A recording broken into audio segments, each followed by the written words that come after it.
right, well, good evening, everyone. I'm Mayor Ted Betancourt. Welcome to all of you to our regular school committee meeting. Today is Tuesday, March 25th, 2025, and we are starting our meeting tonight at 7:03 p.m.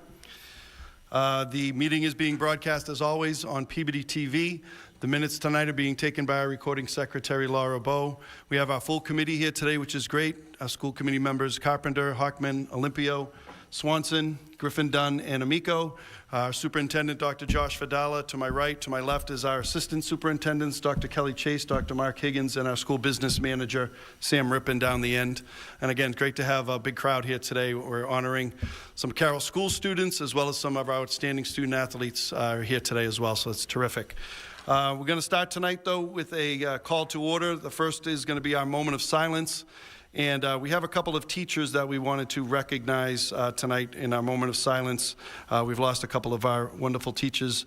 Peggy Prentice was a longtime center school teacher, most recently at the McCarthy School, and also Frank Nicolosi, who was a longtime foreign language teacher at Peabody Veterans Memorial High School. Both passed away recently. We wanted to ask you to think of them and their families during our moment of silence.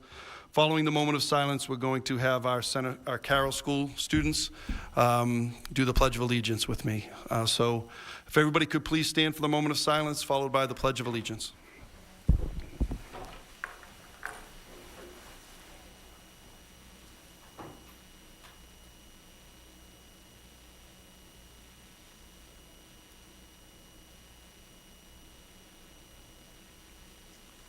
Okay, thank you. And I'm going to come over with our students.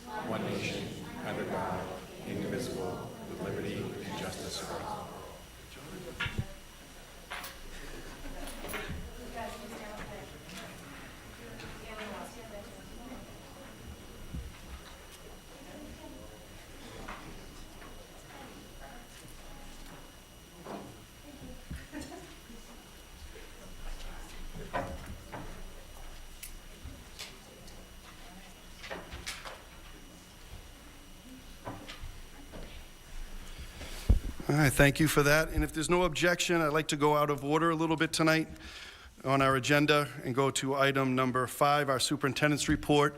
I'd like to ask Dr. Fadala to introduce our special guest tonight from the Carroll School. Thank you, Mayor Betancourt. We're honored to have our friends from the Carroll School here to present to us. They have a great presentation. I just want to thank the parents for coming and of course, our leaders from the school who have been here. Our students are putting in a lot of work, and it's wonderful to hear them share all the great things that they're doing. So we have a little presentation, and if you could just introduce yourselves and tell us what grade you're in and your name.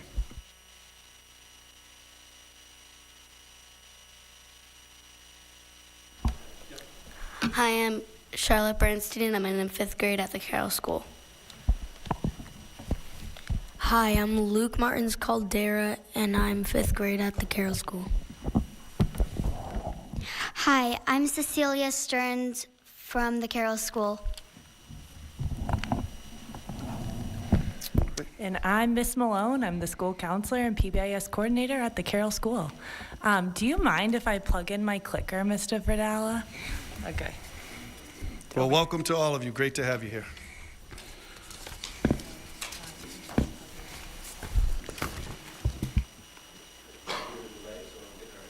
Okay. Good? All right. So we did have one other friend joining us, but I'm going to step in. And this is our morning announcements that we read every morning. Good evening. Welcome to the Carroll School Tiger News, broadcasting live from the Higgins Middle School. Your newscaster today is Miss Malone on the microphone. The date today is March 25th, and today is day number 122 of our school year. Now, remember, Tigers, please be respectful, polite, and use your manners throughout the day. A Carroll School Tiger always roars. There we go. R is for responsible, O is for on task, A is for, Accountable, R is for, respectful, and S is for safe. safe. Today's Tiger tip is to use kindness wherever you may go. Thank you for your attention and cooperation. This is where we say the Pledge of Allegiance as a whole school. This is Miss Malone signing off. Have a tigerific night. All right. Miss Cece. ROARS teaches students expected behavior while motivating them to make above and beyond choices throughout the school day. A ticket from each grade level and bonus lunch buckets will be picked each Friday. The winning student will get to choose from a prize board at the office, celebrating their positive behavior efforts and bring home a special certificate.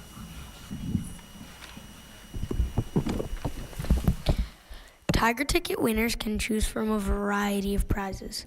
These include Mrs. Smith's principal chair for the day, VIP lunch table, Tiger Ticket assistant, Tiger swag bag, lunch with Principal Smith, a carol, a classroom dance party, read to kindergarten, and a whole class VIP table.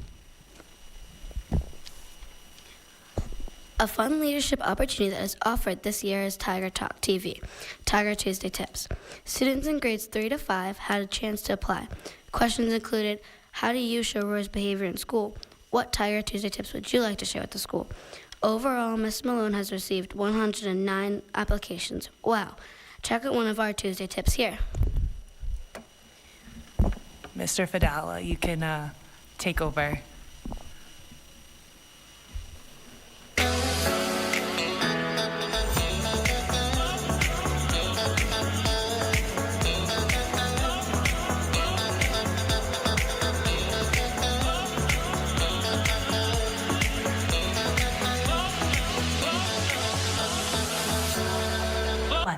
Hi, this is Charlotte Bernstein. These are your Tiger Tuesday tips.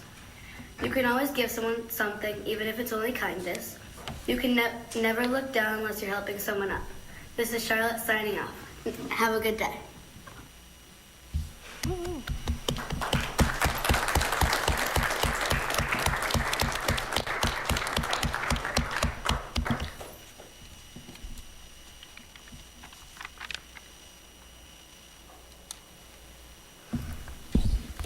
All right, thank you so much. That was amazing. We're extremely proud of all the work that you're doing, and I love the creativity being able to incorporate some of the newscasting and giving the students a voice. Mayor Betancourt, any of the committee members have questions for our students? Yeah, thank you. You each did a tremendous job. So great to have you here. And you did wonderful. You're talking to millions of people that are listening right now and watching you. So you did a terrific job. And but very proud of the work that's taking place. It's always great to hear what's taking place in our different elementary schools. It's important for us to hear. It's important to have you here to talk about what's taking place. And really happy what's taking place over at the school. So thank you and congratulations for being here. Is there anybody that would like to make any comment? All right. Oh, Mr. Swanson. Thank you, Mayor, through you to our guests. You guys did an awesome job. How are you? Cecilia, I read to Cecilia last year at school, so it's great to see you in 5th grade now. One of the things we see through the elementary schools is how you guys grow and your confidence, and this is part of that. What we do when the students come up here and present is keep that confidence. Please continue to be involved. That's very important as you go through your middle school and high school careers. So soon, we hope to see you like our students over here that are coming in for some more awards. So keep involved, stay as active as you can in the students, and keep your leadership up as you guys are doing an awesome job. So thank you. Thank you. Thank you, Mr. Swanson. Thank you guys for having us, and Great. these kids are awesome, and I hope they continue with all their leadership roles. Great, thank you. Great job, everyone. Oh, sorry, Mrs. Dunn. She likes to, yep, Mrs. Dunn. I was waiting for you. I know, I always have it. I say- let John go first, Mr. Swanson go first. Thank you. This was really nice to hear and to see your presentation. How many of you are looking forward to a career in radio or TV? No? You did a wonderful job. Honestly, it was like listening to a radio broadcast. It was great. And of course, as the mayor said, now you've been on television, so there you go. You've got 2 mediums covered right there.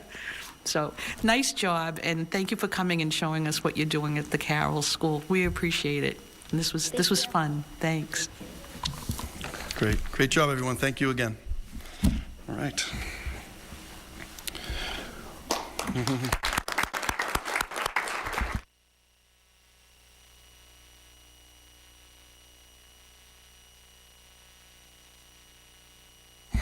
And if there's still no objection, I'd like to go to our students that are here today. We want to recognize for their incredible athletic seasons that they had this winter. We have incredible, really we have state champions. We have league champions. We have school records being broken. We have teams winning division titles and conference titles. And I've always felt something that I know we're all very proud of here in the city, that not only is there incredible talent, but the way in which you conduct yourselves is really wonderful for our city. I know it brings us great pride to your teams, your families, and it's something that we as a committee a couple years back wanted to bring you in and recognize the incredible accomplishments and take a moment to thank you for being true community leaders and school leaders. I know it's not easy being a student athlete, having additional pressure on you to juggle so many different things, but you do an outstanding job, and each of you have brought a great deal of pride to our city. And again, this is just a moment to recognize you for what was done. We have representatives from our incredible track teams that year after year do an amazing job. Our wrestling program, which is continuing to grow and take off, which is wonderful. Our basketball teams, our hockey programs, some incredible seasons. Gymnastics and of course our cheer programs are very important to the overall experience, and they play a valuable role. So again, I know there's a number of people that couldn't come today. Other sports during the spring are taking some of our students away, but it's so wonderful to have such a big crowd here. We have some incredible student athletes, so it's wonderful to have you here. So how do we want to do this, Dr. Vidala? Sure. So I think you and I can go up here. Dr. Higgins is going to kind of go through team by team and a little bit of what they did, and we'll shake their hands and be able to take a picture. I just want to give a big shout out to all the parents that came out. I know it's a ton of work to be a sports parent and driving to practices and the out of season training that you all do. We appreciate you. We have a bunch of amazing coaches here today. We couldn't do this without the coaches, and of course our student athletes. There's nothing like competing for your school and having that school name on your chest and being able to compete. So we're very proud of you all. We'd just like to come up and recognize all the hard work, but thank you all.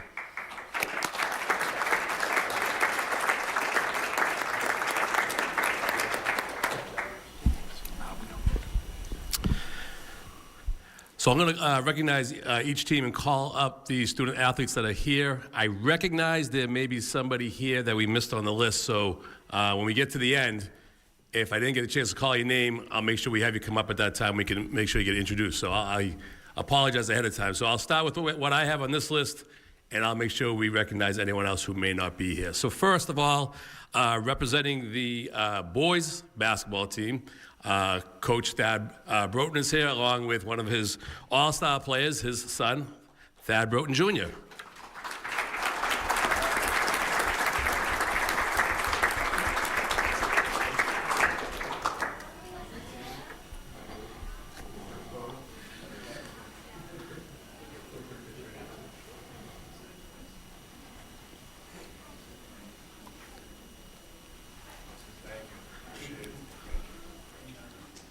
For girls basketball, we have 3 league all-stars that were recognized, and we'd like to have them come up tonight. Alina Reinen, Sophia Coburn, and Allie Betancourt.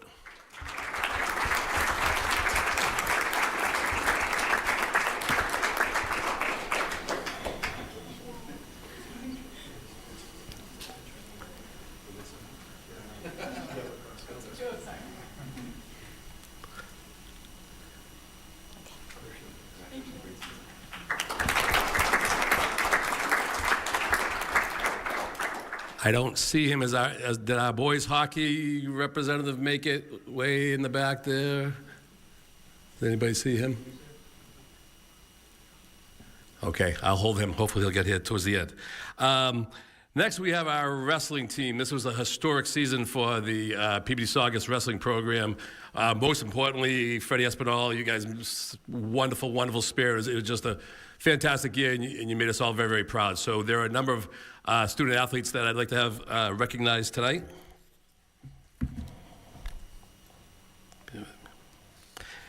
Evan Johnson.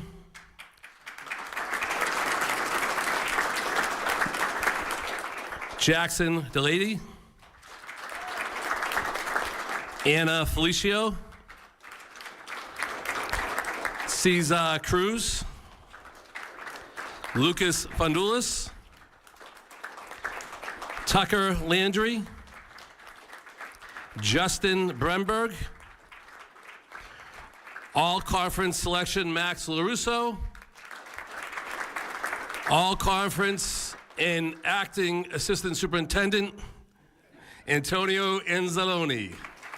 Congratulations, everyone.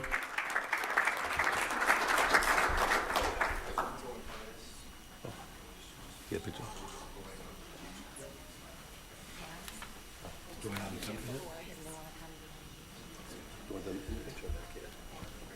Any parents want to do a quick picture we can?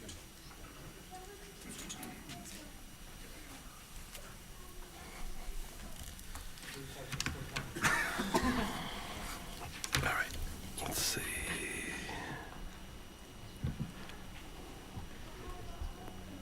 All right, great, awesome.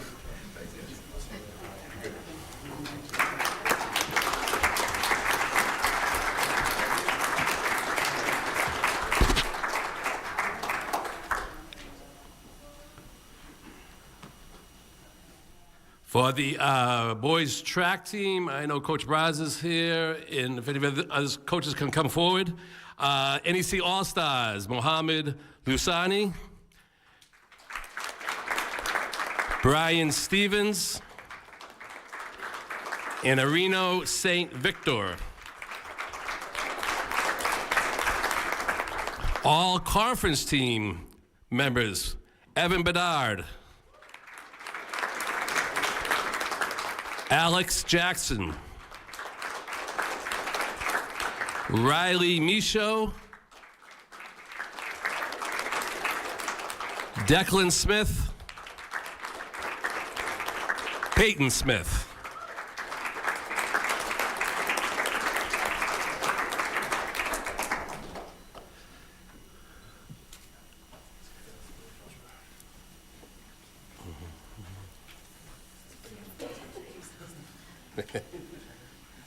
I need more room.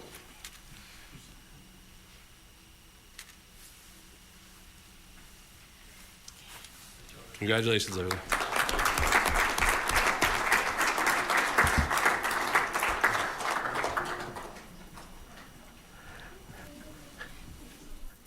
Finally, we have our girls track All-Stars. Northeastern Conference All-Stars, Ella Braz, Michaela Kokonasis, Jane Height, Lauren Foley,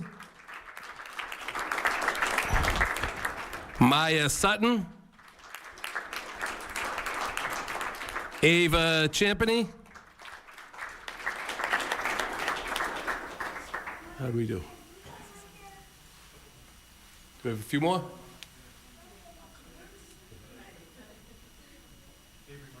Okay. Oh, I didn't have her. And Avery Marcus.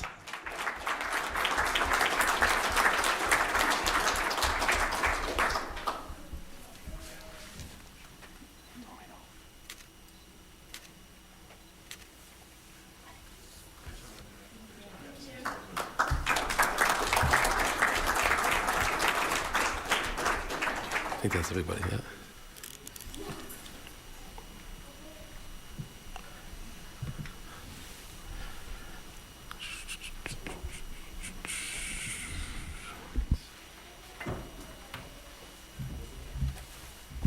So again, congratulations to our student athletes for shining this winter. And so many of you I know play other sports and play different sports all year round. And again, this is just our opportunity to congratulate and recognize you for the incredible work. And congratulations to the coaches, the families. I know you feel very proudful of what your student athletes are doing, and it's great to have all of you here today. So congratulations. Congratulations, each of you.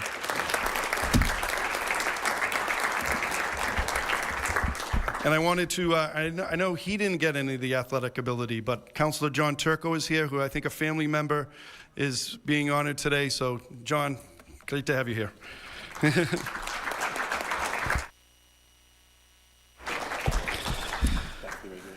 Back to the regular agenda, it looks like.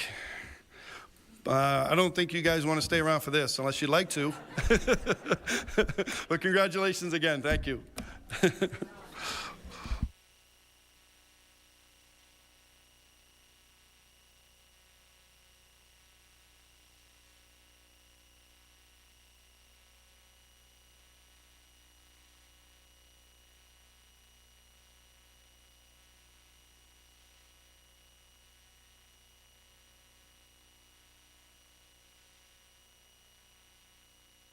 Okay, thank you very much for allowing us to take those items out of order today, but I'd like to go back to the regular agenda and go to minutes. Item number 2, we do have minutes from our March 11, 2025 regular school committee meeting. I'd like to open those up for discussion and or a vote. Motion to accept and approve. Okay. Second. Thank you. Further motion by Mrs. Carpenter for approval of the minutes of the March 11, 2025 regular school committee meeting. That motion was seconded by Mrs. Dunn. Roll call vote for approval, please. Mrs. Carpenter. Yes. Mr. Hockman. Present. Mr. Olympio. Yes. Mr. Swanson. Yes. Mrs. Dunn. Yes. Mr. Amico. Yes. Okay, thank you very much. We do have 2 warrants tonight. To open those up and turn it over to our Finance Chair, Mr. Olympio. Thank you. I'd like to make a motion to approve warrant number 5985 in the amount of $126,381.67 dated Tuesday, March 25th, 2025, subject to audit. Second. Great, thank you. You've heard the motion by Mr. Olympio for approval of warrant number 5985, seconded by Mrs. Carpenter. Roll call vote for approval, please. Mrs. Carpenter. Yes. Mr. Hockman. Yes. Mr. Olympio. Yes. Mr. Swanson. Yes. Mrs. Dunn. Yes. Mr. Amico. Yes. I'd like to make a motion to approve warrant number 5986 in the amount of $1,560,545.86 dated March 25th, 2025, subject to audit. Second. Thank you. Further motion by Mr. Olympio for approval of warrant number 5986, seconded by Mrs. Carpenter. Roll call vote for approval, please. Mrs. Carpenter. Yes. Mr. Hockman. Yes. Mr. Olympio. Yes. Mr. Swanson. Yes. Mrs. Dunn. Yes. Mr. Amico. Yes. Terrific. Thank you, Mr. Olympio. Next, we'll go to item number 4, continued business. First item under continued business is our PVMHS MSBA project update. Mrs. Dunn, anything to report today? Thank you, Mr. Mayor. The PVMHS School Building Committee met last Wednesday, and at that meeting, one of the things that the members did do was to vote to send a letter to the City Council in support of the mayor's request for $8 million for the feasibility study, which is the school committee has made that request as well. Our letter will be in support of that request. The discussion revolved around people who would like to go to visit various schools. So we're talking about going to see some of the recent projects across the state, and especially looking at comprehensive high schools, because ours is a bit different than a regular high school. So people are sending in their names as far as being included in that list, willing to take a road trip. We also talked about starting the OPM selection process. Mr. Doucette gave a great discussion on that, and the way that that process unfolds, we've done it before for Higgins and as well as for the Welch. The people involved in that will help to create the documents used to go out for the RFQ, seeking applicants to become the OPM on this project. After that language is set, and it does have to go back and forth with the MSBA, then we'll be able to advertise for an OPM. This all hinges on MSBA accepting our final submission in this first module of the building projects, which is to have the funds to have a feasibility study. So things are moving right along. We are probably not going to have a meeting in April. We'll have some small, probably small discussions amongst certain groups, but nothing for the school building committee until May.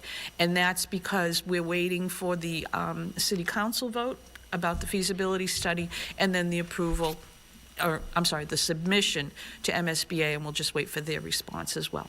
So if there's any questions, feel free.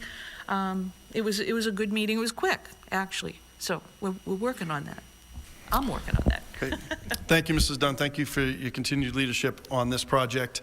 Just to add a couple of items. So we are on, next step being, as Mrs. Dunn mentioned, we are on for April 10th for the presentation to the City Council. They are set to receive our request at Thursday night's meeting and then marked up for April 10th. Then we'll be presenting at that time for the initial funds to start the feasibility process, hire our owner's project manager, which is our representative during the course of the project, start looking at architect teams, design teams, and hopefully build a great team around us to take the next steps for us. I always like to mention that this is initial funding. There's certainly going to be a lot more money that's going to be required for this project, but I always like to mention at this point that the MSBA, Mass School Building Authority, will be reimbursing the city for all funds put forward towards this project at over 60%. So the finalized number, or the number hasn't been finalized yet, but it's going to be over 60%.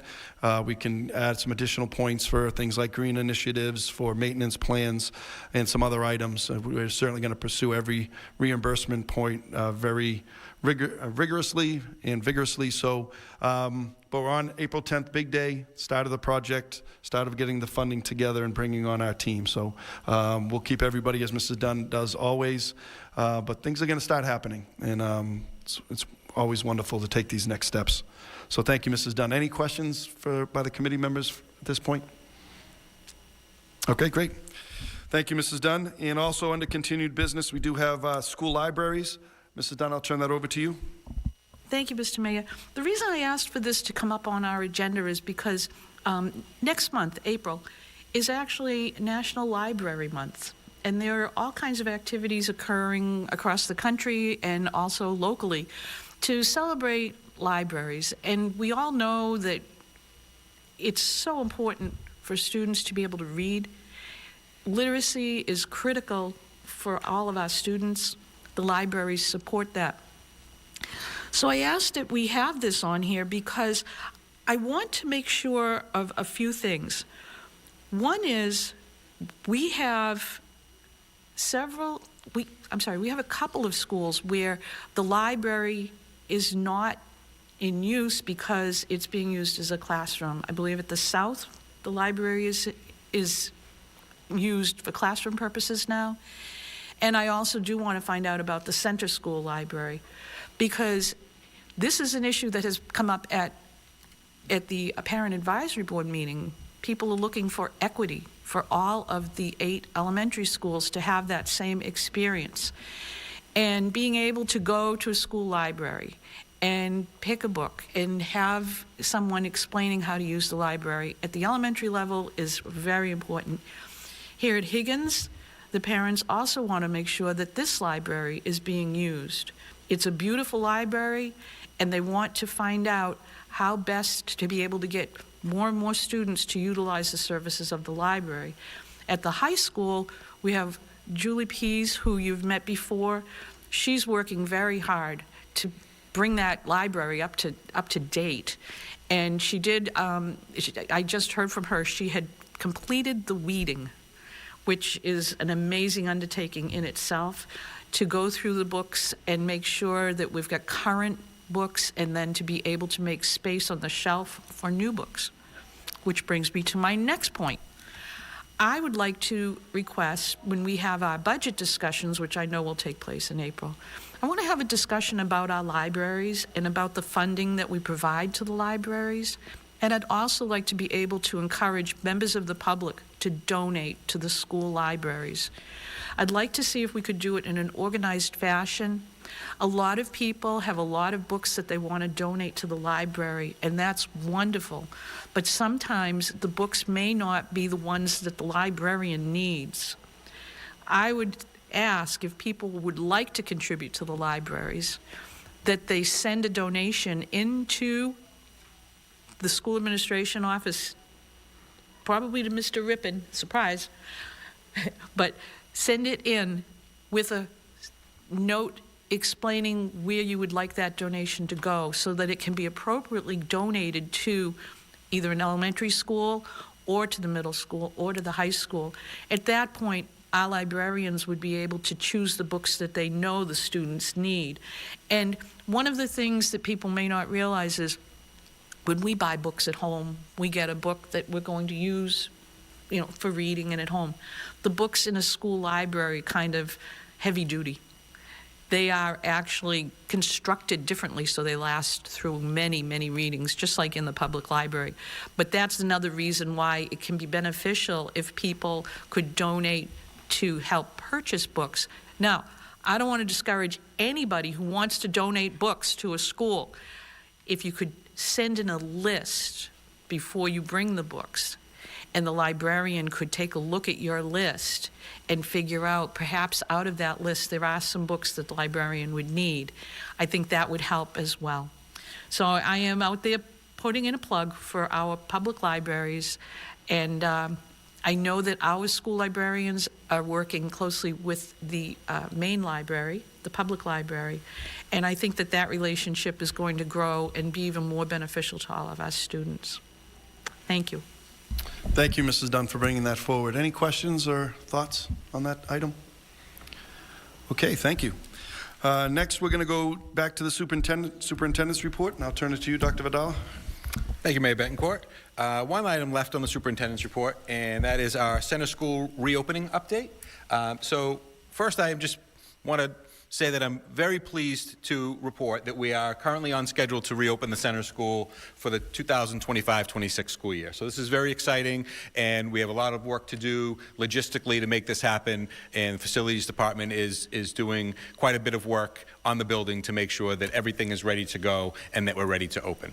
So a community meeting was held last Wednesday, March 19th, here at the Higgins, where a lot of information was brought forward to us, and we had quite a bit of discussions. We appreciate the perspectives that were brought to us, and as a result of that meeting, we've decided to hold a redistricting committee meeting tomorrow night, Wednesday, March 26th at 7 p.m. here in the Higgins Library. Sorry, this says auditorium, but we'll be holding it here in the library so that we can broadcast that on PAT and have people come and be able to participate in that redistricting committee meeting. And then next week, we'll have a committee of the whole meeting. And so here on Tuesday, April 1st at 7 p.m., again, that will be here in the Higgins Library. So I can adjust these two pieces of information. Both of these will be held here in the Higgins Library, and then we'll take up the subject of the reopening. So right now, the tentative plan is to have our integrated preschool remain at the center school in the annex, and to bring back 2 classrooms per grade. We'll have an in-depth conversation tomorrow at the redistricting committee to talk about the details of that, and then the committee of the whole meeting next week. After these 2 meetings, we'll be able to share with families. They'll expect notification from our office on Wednesday, April 2nd, around what schools their children will be assigned to and what the process is for them to select a school via open enrollment. One thing I want to stress to our families is that we are committed to working with families individually to make sure that they get the school that they would select, and that we can work with them around the process for the transition. So we did a great deal of work on the way out of the center, and that worked out very well. It was a very individualized process. Families had the opportunity to meet with us and talk about what the needs were and how we could accommodate their family, and we were able to accommodate those needs for the families as we transitioned out of the center school. We'd like to use the same process as we transition back. So we're excited to work with our families and to bring the center school back online. Happy to answer any questions, Mayor Betancourt. Okay, thank you, Dr. Vidal. Any questions at this time for, yes, Mrs. Dunn? Thank you. Now, tomorrow night is redistricting, so that's the subject of tomorrow night's meeting. Is it going to include any of the details of the center school opening? Well, we did put online, which was something that came up at the community meeting. Something we didn't do a very good job with is getting updates out in terms of the actual work that was taking place, what's been completed, timeframes.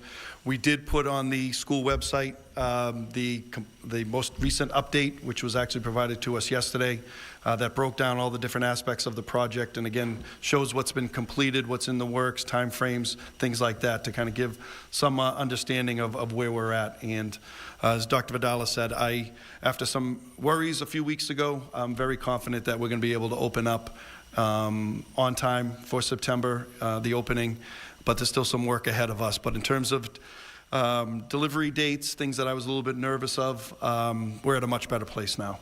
So I didn't know if we were really going to get into that so much tomorrow. I thought we were going to really focus on the redistricting, but certainly there's questions. I know a number of families have reached out to me that I've spoken to over the last few days. I know a number of you has as well. Tried to give updates on exactly the work that's been completed and worked on and the plan going forward. But we're going to provide updates at least once a month in terms of the work that's taking place at the center school currently. Mr. Hockman, did you want to add to that? Thank you, Mr. Mayor. Through you to Ms. Dunn. Tomorrow's redistricting committee meeting is going to be like all of the redistricting committee meetings have been in the past. We're going to talk about data that we analyzed and proposals that we're prepared to make and vote on as an advisory committee to present to the school committee. The focus for tomorrow's redistricting committee meeting will be exclusively surrounding the center school, but it'll be about redistricting. It won't be about any of the programs that are going to take place in the center school building. It's not going to talk about any of the construction timelines or any of the expenditures that are taking place there or communication issues or anything like that.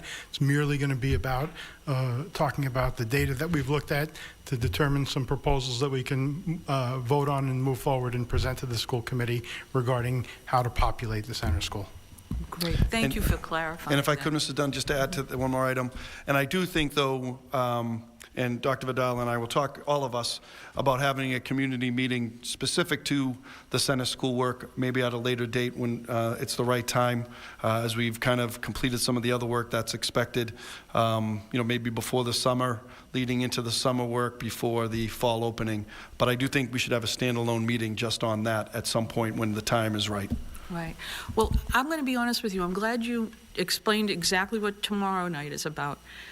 Tomorrow night, I would like to see data, not just about the center school, but I'd like to see the full map of our districts, where people are, because anything we do as far as redistricting a school is going to impact on the other schools. So I do think we need to be able to look at that in total, because I couldn't tell how many students were showing up on the map that we saw last week at the at the community meeting. But from what I'm thinking, we have to redistrict 150 students out of the center in order to be able to fit 2 classrooms per grade at the center school. Because the difference between the center school now and the center school when it closed is 150 students who were never there before. There's 150 in the pre-K. So they weren't there when everybody left the center school. If we are going to tell people, yes, you can come back to the center school, are there 150 students in those 2 neighborhoods to be redistricted out of center? I'll be surprised if there are that many students in those 2 areas. But if there are not, we are going to need to redistrict further. And we need to figure this all out. If we're going to do it right, it's going to be a broader picture than just those 2 neighborhoods that got phone calls that were on the map at the last meeting.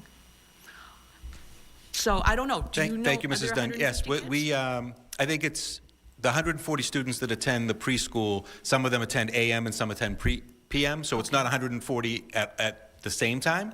But what we do is we have a projection of where all the students are now, in the current schools, and we have our class lists. We can share that information. And then we have a projection of where all the students will be next year and what our class lists look like and what our rosters look like. So we'll bring all that information.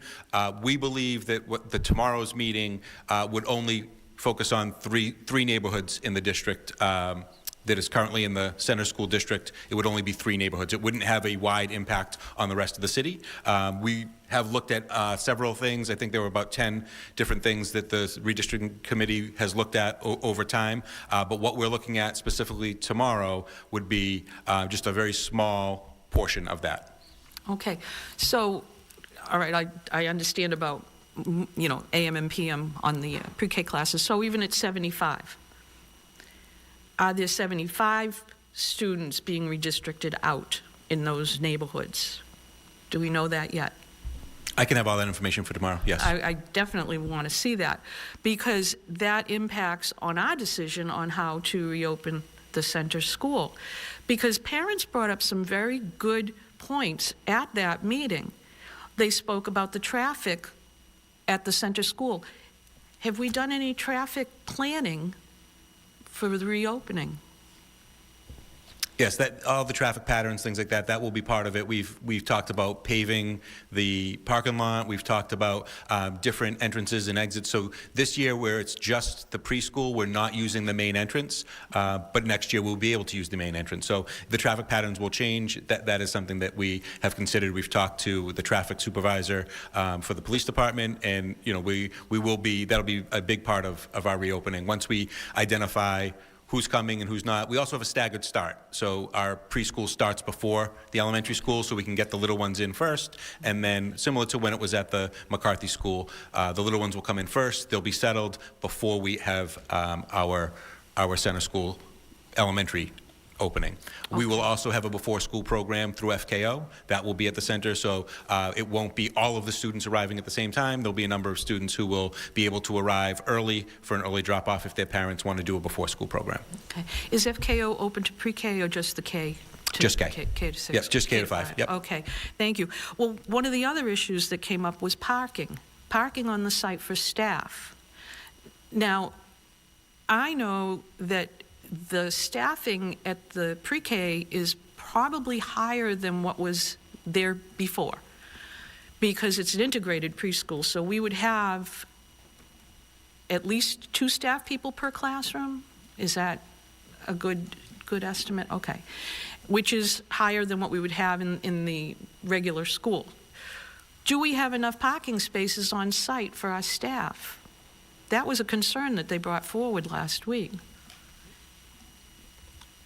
And I think we need to know that in order to have a proper opening. I also wanted to know... Ms. Dunn, if I may, if I can answer that, because I don't know if it was rhetorical. We have had some Building and Grounds Committee meetings that have addressed center school issues, and we have looked at the center school parking lot, and we have looked at the layout of that parking lot, and we looked at, for example, the configuration of where a dumpster and a trailer are, right, and they're taking up several parking spaces. There's also shrubs that are overgrown, a fence that prevent certain spaces from being used. So there has been some preliminary conversations about relocating some of those items to maximize parking, and also to, once the paving gets done, which we fully expect, either to then better identify parking spaces. There's really no lines in that parking lot right now to be able to quantify how many parking spaces there are. But to your point, as far as additional staff members in the preschool, there will also be fewer teachers, because there will be fewer regular education classrooms at the center school. So it's not as if we're trying to reintroduce 18 classrooms or 16 classrooms at the center school and add on the integrated preschool. So I believe that there's sufficient space. Whether it's being utilized in its maximum capacity right now, I can't say, but I think that there will be sufficient space. With regard to the traffic situation, one of the things that you'll hear at the redistricting committee meeting tomorrow is that we have kids on buses that go to the center school. We have kids on buses that go to all schools. One of the traffic concerns at the center school is how the buses cause traffic problems on Martha Terrace and Irving, and prevent cars from flowing through, which cause parents to have to seek alternate areas in which to park and walk their kids into school.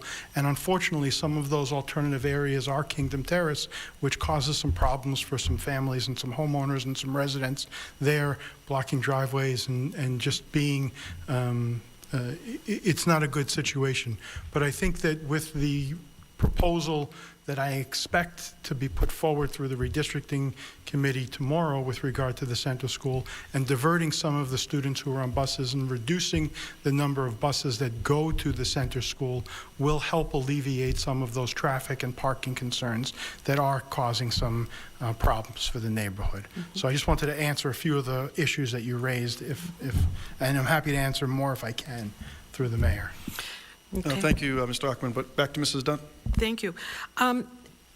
Also, because the school is being changed, inside the building, where will the specials be located? For example, the occupational therapist, the physical therapist.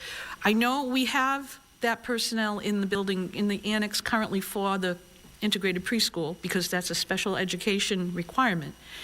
But we're going to have special education kids in K through 5. Are we going to have 2 sets of specialists in the building?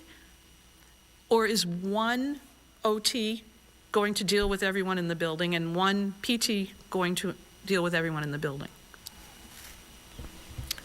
So depending on the enrollment, we deploy the resources as needed. In terms of those specific related services, a lot of times they occur outside of the general ed classroom.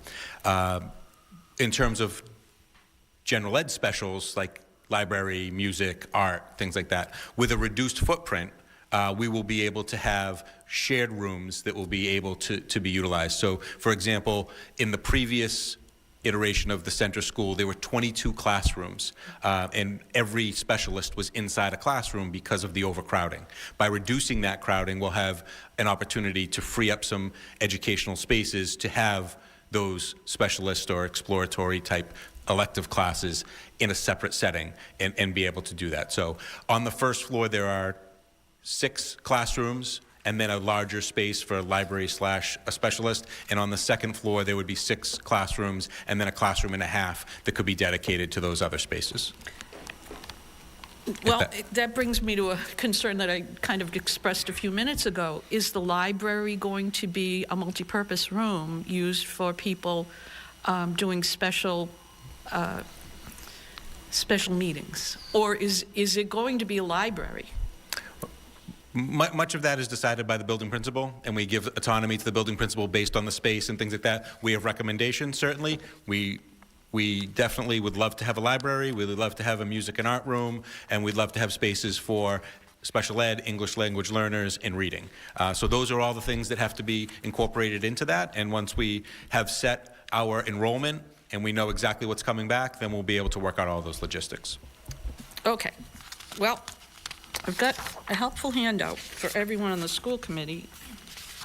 This is the floor plan of the center school. If you could just- Motion to receive. Thank you.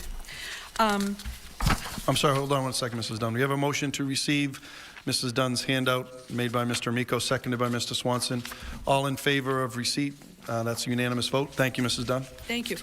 Because when you look at it, we haven't changed the classroom layout, the storage in the building, the small rooms, or anything in the building.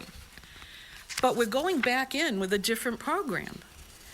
And I just want to make sure that we have all the facts in front of us when we make this decision, because this is a big change for that school building. And I do think it's important to look at the fact that we're talking about bringing back 2 classrooms per grade. And everyone assumes that those 2 classrooms per grade, which would be 12 classrooms, will be at the front of the building. And if you look, there's 1, 2, 3, 4, 5, 6 on the first floor, 1, 2, 3, 4, 5, 6, 7 on the second floor. Okay. Now, has a decision been made about the outlay of those classrooms and spaces, where the specials will go, how we're going to deploy the staff in that building? So in general, we leave that decision up to the educational leaders of the building. So we don't have this level of decision-making over any of our elementary schools. We put that in the hands of our principals. And so our principals determine where their homerooms will go, where their specialists will go, and how they deploy those resources. So based on this, we have K1 and 2 would be on the first floor with the big double library classroom open for some autonomy for the principal to talk about what programming would go in there. And then there would be 6 classrooms on the second floor for grades 3, 4, and 5, and then there's a classroom and a half for additional specialists and related services and other interventionists and things like that. And in general, once we have the idea of how many kids will be attending, what the enrollment is, we'll be able to work with our building principal and our school staff to populate this and to create the educational program that will best serve the educational population that we have. Okay. If it were the opinion of this committee that we have a working library in that school, what would the result of that be if a principal did not want to have a working library in the building? I mean, I'm not saying you can't use the library for music lessons and art as well, but I'm just saying if we make a decision that we want a library in that building, what's the result of that? I mean, if that's the will of the committee, then we would follow the will of the committee. Okay, all right, I'll be bringing that forward because of equity. We need that. That's an equitable piece for all of our schools. Thank you. Now, the nurse. Currently, there's a nurse at the pre-K, and we, of course, would have a nurse for the school. Are we going to have 2 nurses, or will we have 1 nurse for that whole building? Because, again, we have now basically changed the population of the center school with the integrated preschool. They may need the services of a dedicated nurse to that program, and we need a nurse for the rest of the school. Are we going to have 2 nurses in the building? And if we do, where would they be located? Again, another So question. the recommendation would be to have 1 nurse, similar to what the McCarthy had prior. So the nurse would move back to the main nurse's office in the main building. Okay, good, thank you.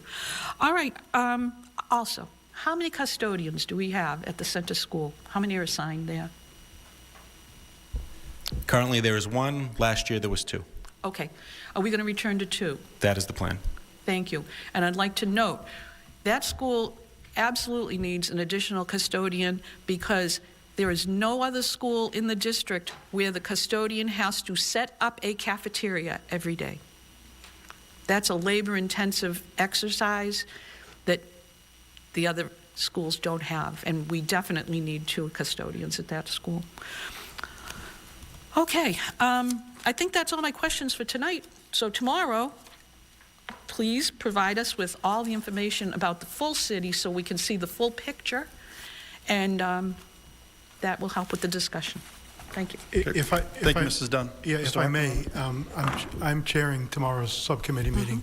I don't expect to have a conversation about the whole city. I plan on having a conversation about what we're being charged with, which is we're being asked to provide proposals regarding the center school and how to populate it if the integrated preschool is there, which is what my understanding is Dr. Vidala is asking for or wants the integrated preschool to go to the center school. We've had meetings, and I can go through proposals or plans that we've looked at the entire city, and I can tell you we have. Good. And if you want that, we can do that at some other point. But Please. tomorrow's redistricting committee meeting will be specifically on the center school. I'm happy to have another redistricting committee meeting or a committee of the whole with just the school committee and go through those maps and the areas that we've identified. Our charge was to look to provide relief from the south and the east end of the city for schools that were overpopulated, and also some look for some plans in emergency circumstances. If there was a catastrophe at a building and we needed to close something, where would we put kids? Where would we move them to? That's what we were charged with doing. And it was to be, from my understanding, when I was asked to chair the committee, it was information that was being gathered to be used at a time that it might be necessary, it might be needed, and that's what we did. So I don't know, I'm happy, and they're all public documents, right? They're all Right. public meetings, so you're welcome to all of them. I just want to be very clear, tomorrow's meeting is going to be, I'm asking that committee to talk about the center school, talk about how we populate that building with the superintendent's expressed desire to have the integrated preschool there, and where do we send kids? How do we make that work? And that's what we're going to talk about. It's my expectation is that there'll be a vote on at least one proposal how to do that, that will come to this body on April 1st, at which point we can do what we do with it. And then, but I don't want to mislead anybody that tomorrow we're going to talk about redistricting the entire city, because we're not. I'm not going to bring up kids that I can move or proposals, excuse me, you know, that we looked at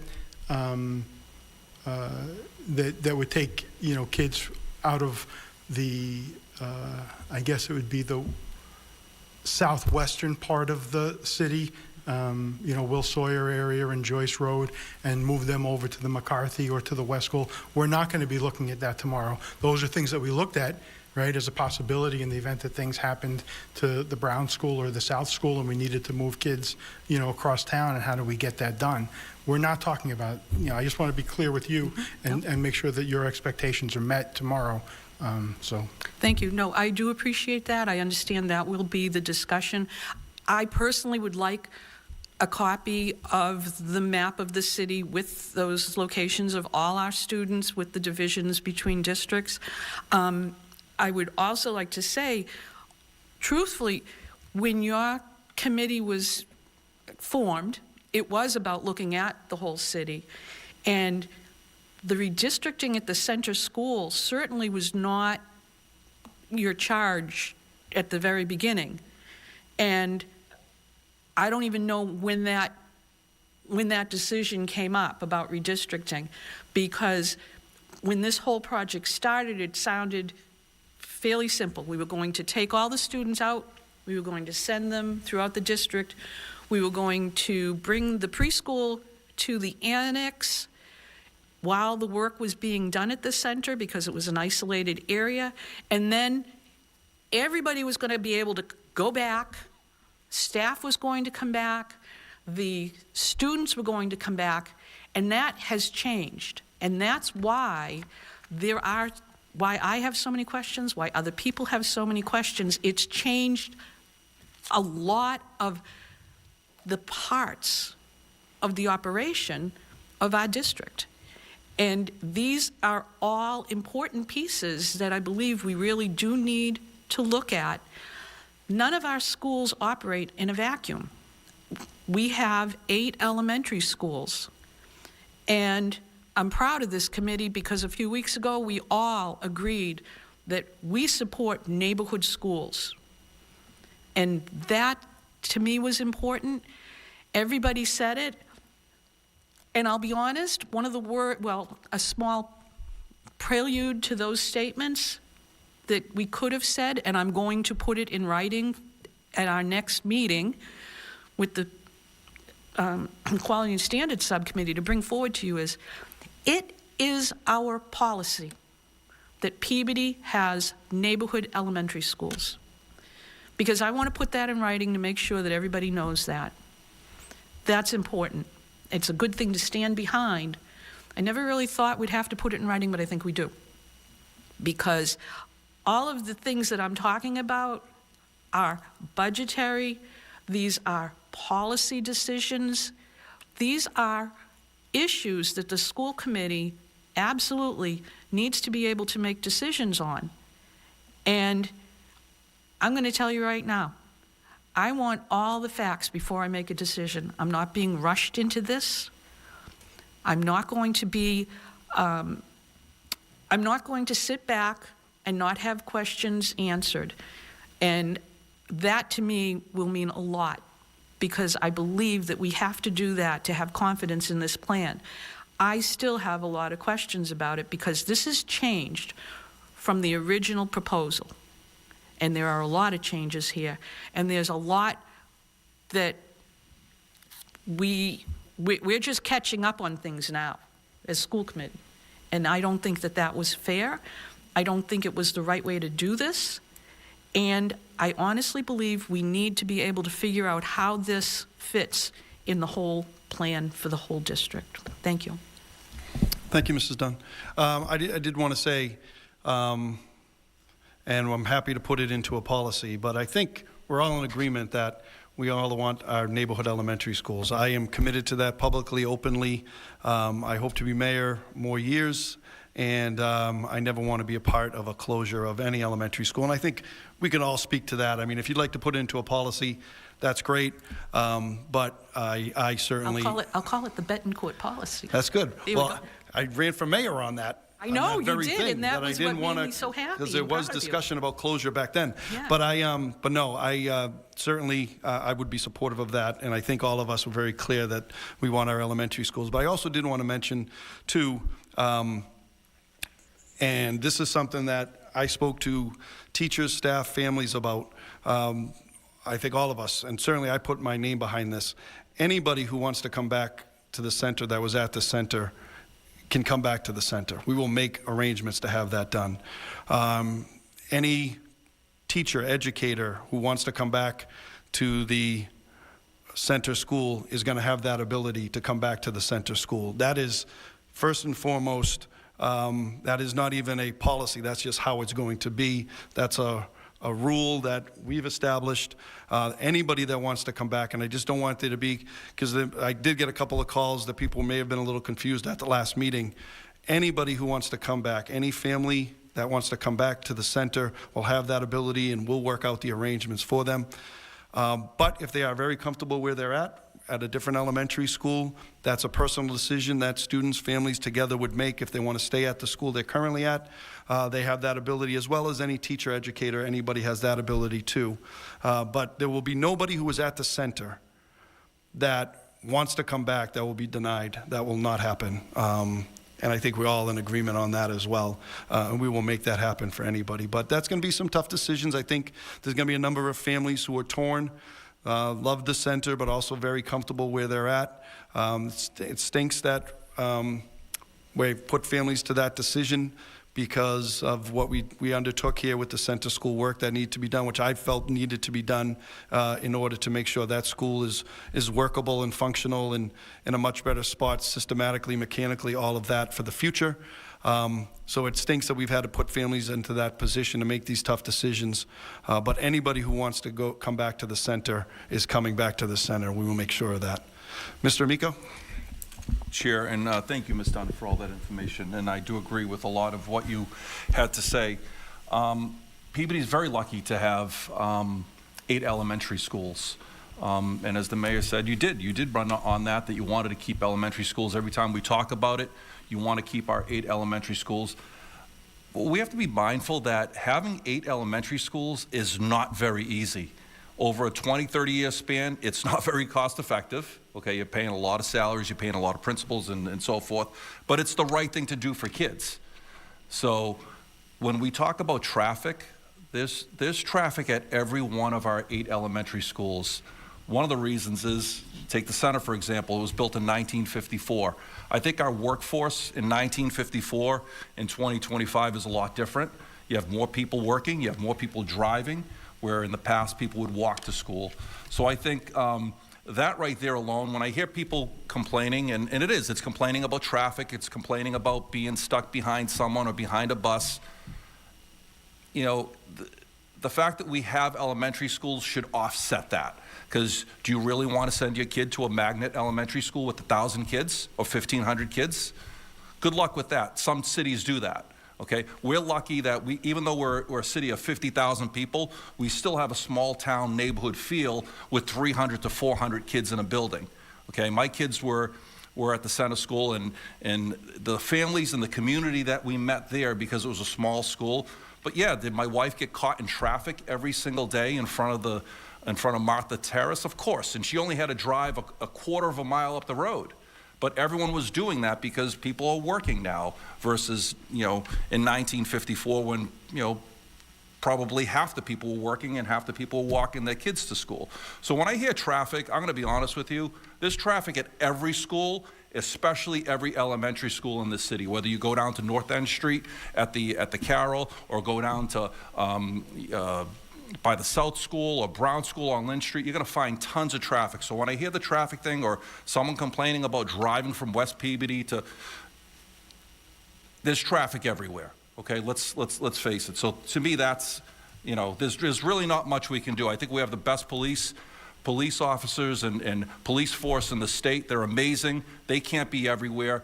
Some people have to have common sense, decency, and respect too. That's a big part of who we are as American citizens. Let's try to be respectful to one another when we are sitting in traffic, when we are pulling at schools, or when we are behind buses. Wait till the bus leaves before you pass it, right? So let's have some of that going here. The layout of the building. What we're going to be voting on in the next few days or week, that might not be next year or the year after. I mean, this is why we have a budget season. This is why we have a fiscal year. We might have 400 kids decide to come back to the center school, and then what do we do? But I think what we need to look at is if we do keep the pre-K at that building and we start off with 2 classes, and if we have to ramp up, we ramp up. And if we can't ramp up because of space, then we have to figure something else out. But, all our buildings on this side, the Carroll, the South, the Brown, the Welch, they're all at capacity. The McCarthy's at capacity, so that was one of the reasons why we had to move the pre-K building over to the center. So at the end of the day, we're not going to make everyone happy. And at that meeting, I heard people who were very unhappy. But you know what? I've heard from a lot of people that were happy. We had a couple here about a month ago who were thrilled that the center school is going to reopen because they don't have to drive all the way down to the South School. So, they're happy that the center school is opening and they can go to the center. But the gentleman from West Peabody is not going to be happy. We're going to try our best. I think Dr. Vidal and the mayor and the team has told everyone, if you're a legacy center school family, you can go to the center school. We have people on Ellsworth Road who are going to still go to the Carroll. It's their choice.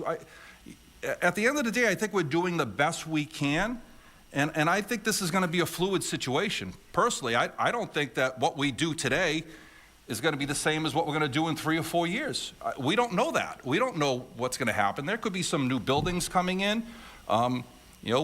Like I said, 300 kids could just decide, hey, we're going back to the center school, and there goes our two classes per grade. So I think we all have to be patient. We have to believe in the system. This is our own problem because we do value elementary schools, 8 of them. So some cities don't. They'll just build these monstrosity schools and just throw kids in there. There goes your community, there goes your neighborhood. Not here in Peabody. The mayor has made an investment in our community, in our neighborhoods. We've done the same thing. So I would hope that people have enough to believe in the process, that we're trying to do the best we can, and it's not going to be easy, but we are doing the best we can. So. Thank you, Mr. Miko. Any other questions, comments at this time, Mr. Swanson? Thank you. I had a whole bunch of questions, and through you to Mr. Miko, thank you for the passion. I think you nailed it. You answered all my questions. You asked all the questions, and your passion was absolute. So I agree with everything you said in that. Thank you. Now, this was a good discussion. I think the items brought forward were very important. Thank you. More discussion to follow tomorrow, certainly. Mrs. Dunn. I'm sorry, just one more.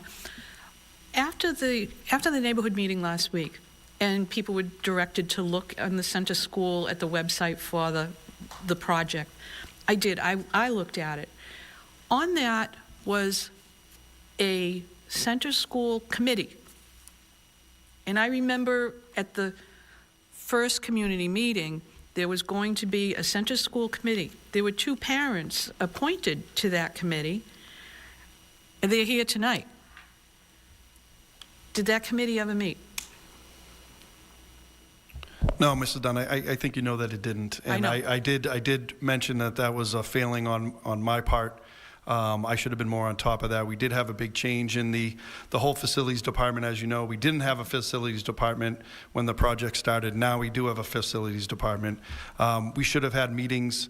I did apologize for that at the community meeting, and I do know you know the answer to that. I knew the answer, yes. So, but that was a failing. Well, actually, not fatal, because I'd just like to ask if you could rejuvenate that committee and get a couple more parents on there and have that committee meet, because many of the questions that have come up could have been addressed by meeting with those people. So I would like to ask that be reinvigorated, that you ask those two parents if they would still like to be on that committee. I think they both represent individual concerns about the school, and I would ask, have two more on there, because I think that's important for the transparency, for the confidence in this project, and as the people who have dealt with the building in the past and are going to deal with it in the future, I think they would be able to come up with some really good input for this project. I think that's a great suggestion. I think it would be good to take those committee members, if those two are still willing to stay on, I hope they are, and maybe add a little bit more to see the school. I think that's a great suggestion. And thank you, Mr. Mayor. The final thing that I'll say is the process is very important, and Mr. Miko talked a little bit about the process.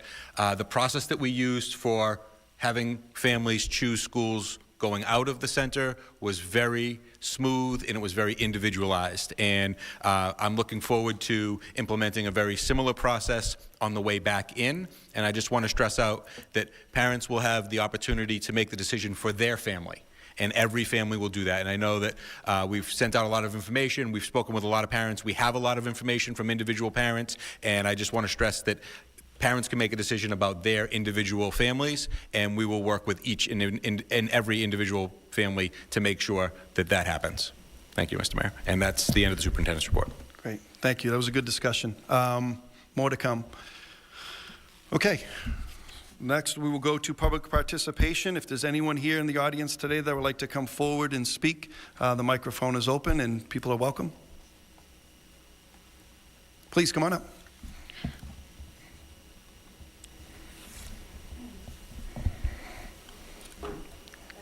Yep, just hit the button on the right. Can you hear me? Yep. Okay. Please sit down. I don't know if that's going to be that long, but Kristen Green, I think I've reached out to several of you about my concerns, but I guess the question goes back from a parent perspective. When does the decision for all the teachers and the parents need to be made about where you're going to relocate? Because I think a lot of the concerns, it doesn't help that I'm an interior architect, so I have a lot of background in designing inside of buildings, but a lot of parents' decision is going to be based on, will we have a library? Will there be a specials room? What teachers are coming back? I mean, we know Almeida's coming back to center, which is very important for a lot of people's decision making, but also the inside of the building is going to be just as important as the community coming back in. So it's kind of like, that's another question for parents. When do we have to make this decision? Because a lot of people are confused right now. In all honesty, they're not sure where they want to go. They're kind of going back and forth because of these unanswered questions about, again, are we going to have a library? Will we have, a specials room, an art room, a music room? Are we going to be stuffed and jammed in? And so that's my first question. And my second question goes back to kind of more of, let's say that, the fifth graders, a lot of them decide that they want to come back and they want to return. And we're saying 2 classrooms a grade. And I know you had mentioned maybe that might change. So will it change? Will they accommodate 3 classrooms to get all those fifth graders together for their final year? And how will that affect the rest of the school? Yep, important questions. Thank you, Kristen. We'll work on that and get those answers quickly. Okay. Yep. Thank you. I think that all that is going to be, decided in the next couple of weeks because, families need to know what the plan is. we need to make the decisions to help with the planning. So I think over the next couple of weeks, a lot of those answers will be, a lot of those questions will be answered. But those are important questions, so thank you. Okay, thanks. Thank you, Kristen. Anybody else that would like to come forward and speak? The microphone's open. Please introduce yourself.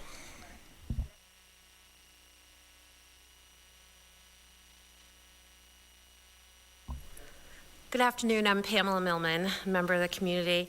I was actually asked by a younger constituent of the community in Peabody, when you're talking about the decisions around the center school, one of the things that might not have been thought of directly was the clap out for the seniors of this year and where that's going to happen. And I don't know if that's been thought of, but I heard discussion of kids talking about it and asking where they're going to do that. So I hope when you have these discussions that comes into thought, because these kids that are 17, 18 and graduating in the area, in the local areas, really like to do that clap out. It's a big part of neighborhood schools. And so if that gets thought about and planned for as well, it would be great. Thank you for bringing that forward. That has become a big tradition, a wonderful tradition. So thank you. Yes. Yeah. Anybody else that would like to come forward and speak? Okay, thank you. Do we have anybody that would like to join us remotely? Seeing no one online. Okay, thank you. Mr. Amico? Mr. Berry, thank you for allowing me. On Mrs. Dunn, through the chair, about the library, and I agree, a library is very important, but what I do see and what we see across the state more is like more of a learning commons type of situation in libraries where absolutely you have your books, you have your reading area, but then you have technology, you may have digital services.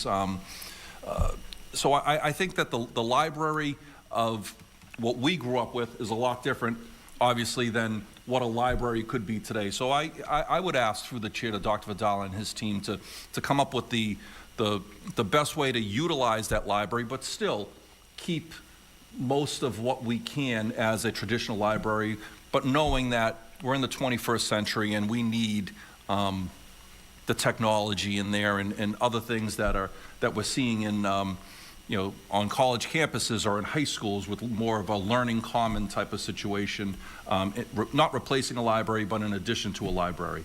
Thank you.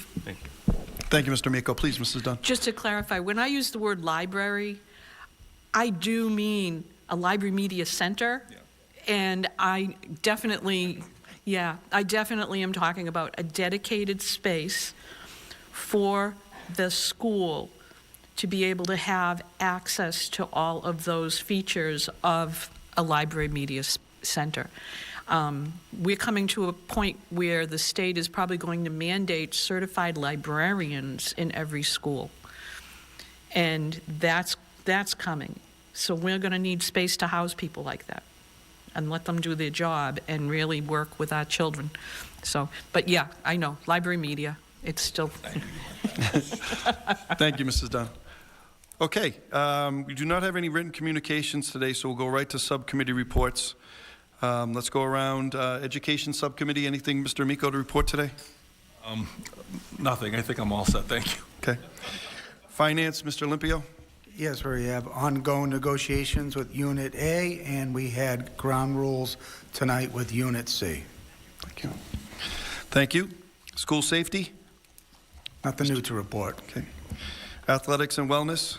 Thank you, Mr. Mr. Mayor. Hockman? It was nice that we got to celebrate some of our student athletes before or during this meeting today. There's been tremendous success and accomplishments both inside and outside of the classroom. I think we have a few All-Americans, a few Moynihan, or at least we have one Moynihan student athlete nominee that was here with us today, Mr. Bedard.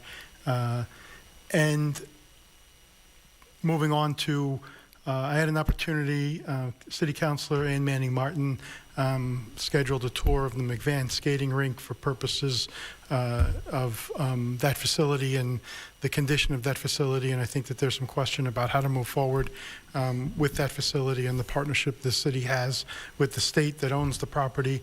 I went to that walkthrough for the purposes of looking at the locker rooms in particular, because both our boys and girls hockey teams practice and play there, and what I found there was less than adequate in my opinion. I had a chance to talk to Councilor Manning Martin, after that tour, and we've agreed that we're going to each request that this subject be moved to the City Council School Committee Liaison Committee and have them work presumably with the mayor's office and some other outside organizations about working on some resolutions or decisions for that. So I'm going to make a motion that we move the McVan skating rink subject to the liaison. What do you? 9. Sorry, I got City Council and Legislative Delegation. So moved.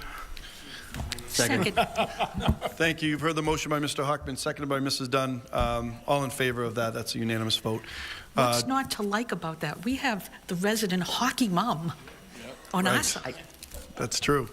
I am ready to accept that challenge, Mr. Hawker. So just so everybody knows, we have currently 2 years remaining on our lease with DCR, which is the State Department of Conservation and Recreation. Our contract expires July of 27.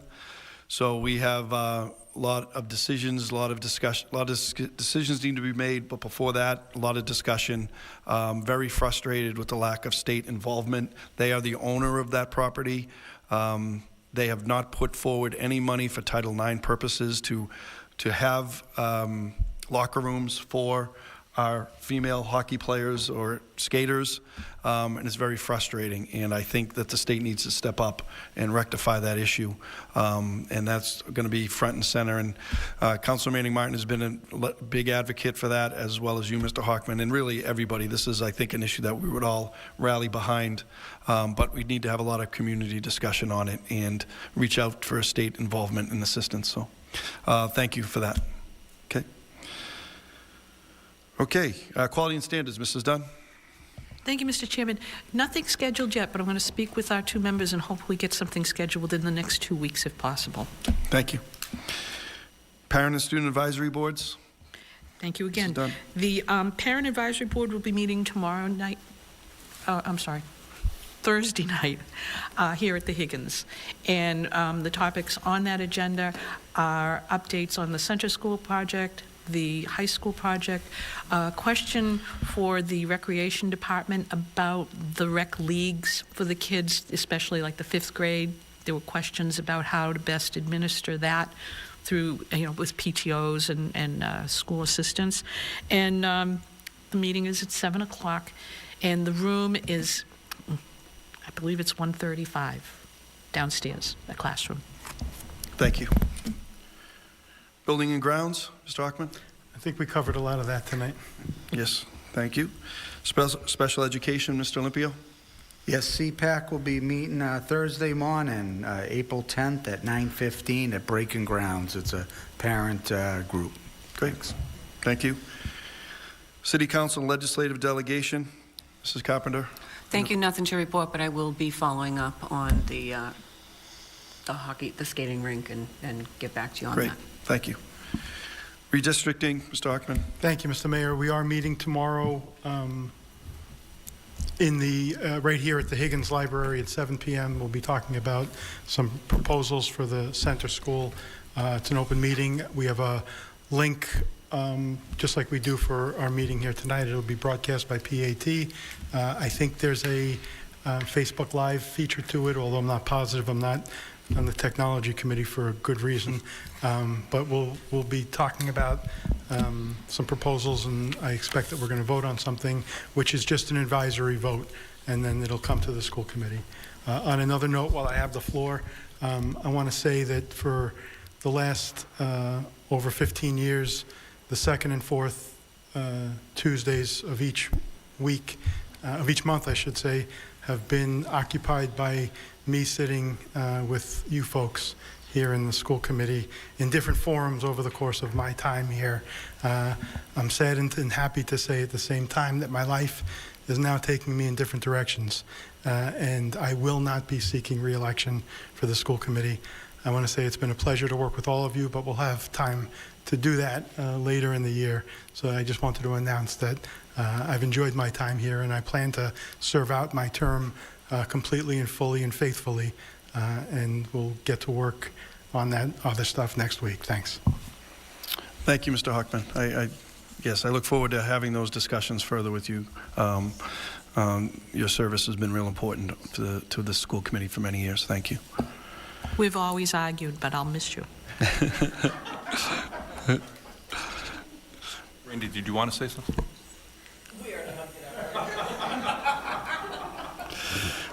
Thank you. Performing Arts, Mr. Swanson? Thank you. Before I go over this, obviously, Mr. Hockman, we'll have time, but obviously you've been a great inspiration to me and a good mentor for me sitting here, so thank you very much. And I'll wait till December to have the formal thank you. Be very long. Performing Arts, a little bit going on. I'm going to leave I'll get a big one for last.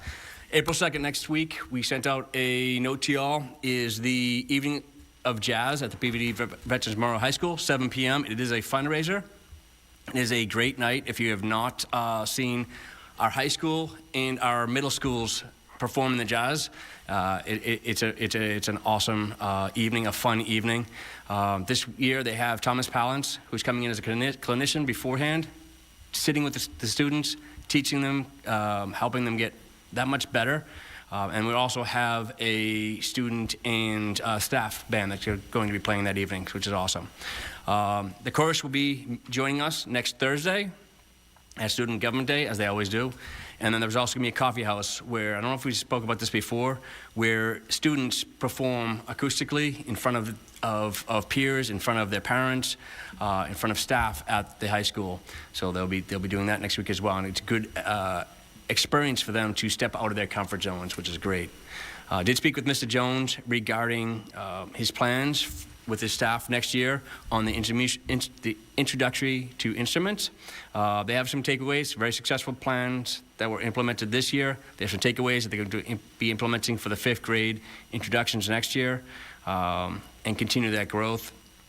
And on top of that, they're also going to have the middle school students go down and meet with the high school to see how they're going to be growing in the spring. And then last and final on my list is, again, I say again because it's very much pride to Peabody, the Stage 1 has moved on to the finals again with Clyde's, their performance. If you're able to make it, unfortunately I'm not going to be able to, but this Friday, March 28th, 8 p.m. at the old John Hancock building. I'm old school, I don't even know what they call it now.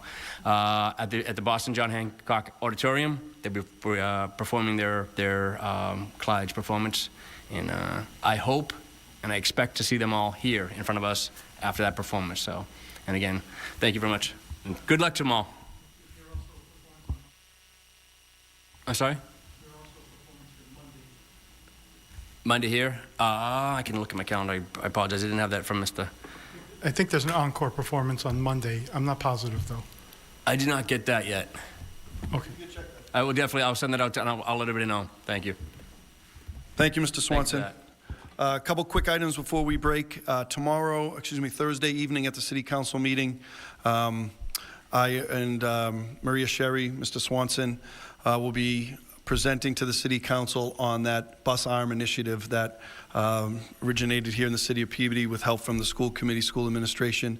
We're asking the City Council to adopt a resolution to allow for implementation and enforcement of the school bus arm program. And I think we're going to be, I don't know if we're number 1, but I think we might be number 2. I think a city did beat us. But it wasn't Salem, thankfully. It was, I believe Springfield, maybe. It was one of those two. All right, I'm going to speak to the school committee member. Right, it was not Salem, so, no. So we'll be, but I'm looking forward to that. The Peabody Police will be there, and I think we're going to receive a lot of support from the City Council, I believe. So looking forward to that. I want to let everybody know that's on for Thursday night. And our next meeting, Committee of the Whole's regular school committee meeting will be April 1st. Little change in the April meeting schedule. So we're going to be meeting April 1st. Also April 29th, if there's a need for a meeting in between, certainly we can work that out. That's a pretty good sized gap. But I know there was a great deal of conflict for us on April 8th, so we moved it up a week to April 1st. So again, April 1st and April 29th are the regular scheduled meetings for April, and there may be an adjustment depending. So thank you everybody for a good meeting, important topics discussed. items for that agenda for April 1st, please reach out to Dr. Vidal and I so we can set those up. Thank you, everyone. Motion to adjourn? Second. Thank you.